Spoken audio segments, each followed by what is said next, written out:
Para sa mas matibay na relasyon, dapat nga bang parehas kayo ng hilig ni partner? Ano nga ba ang inyong mga kasagutan dyan?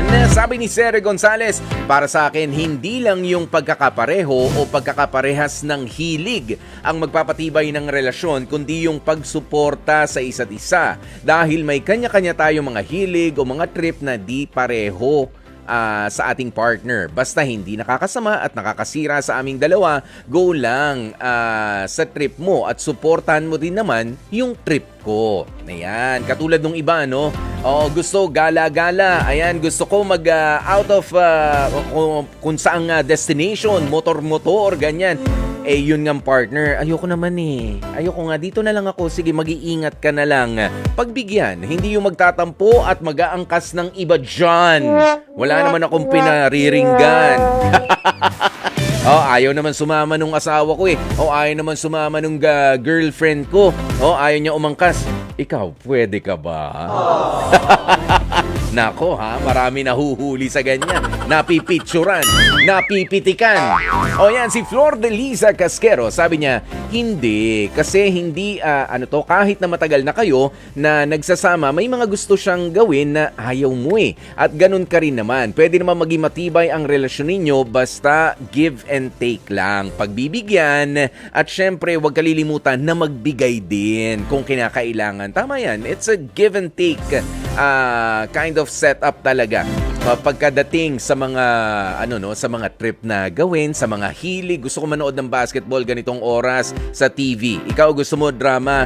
Sige, doon muna ako kinakumare. Makikinood ng probinsyano. Tapusin mo muna itong pinapanood mong PVL. O kaya naman PBA. Di ba? Ganun yun bigayan. Isa lang naman yung TV natin. Ganyan. Si Gail Enriquez sabi niya, well, not necessarily. Support each other's hilig na lang para happy life. Maliban lang sa pag-inom ng alak, ay tama po yan. Kapag ka mga bisyo yan, mahilig mag-inom, mahilig manigarilyo, mahilig kung anong droga man yan. Ako, hindi nyo kailangan kahiligan yan, please. Para lang sige, para sakyan ko yung trip mo. Wag ganoon ito naman si Lynn Islao, sabi niya hindi naman sa ganoon. Kumbaga sasabayan nyo lang ang isa't isa.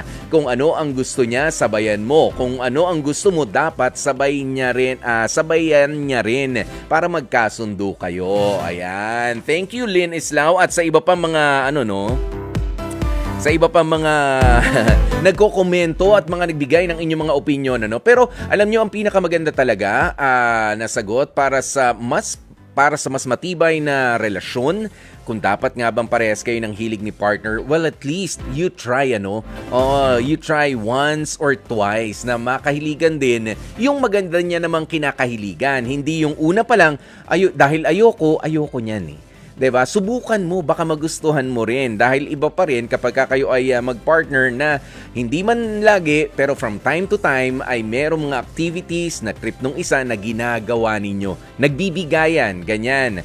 Dahil you learn from each other. Diba? Hindi lang naman, we love each other but we don't learn new things with each other. Yan, dapat. Diyan kayo matututo kapag sumusubok ng mga bagong bagay na kinahihiligan or sabay kayo na mag-aral ng bagong gusto ninyo na makahiligan as partners. Ganoon yan. You explore, okay? And that's one way of reinventing your relationship. Okay?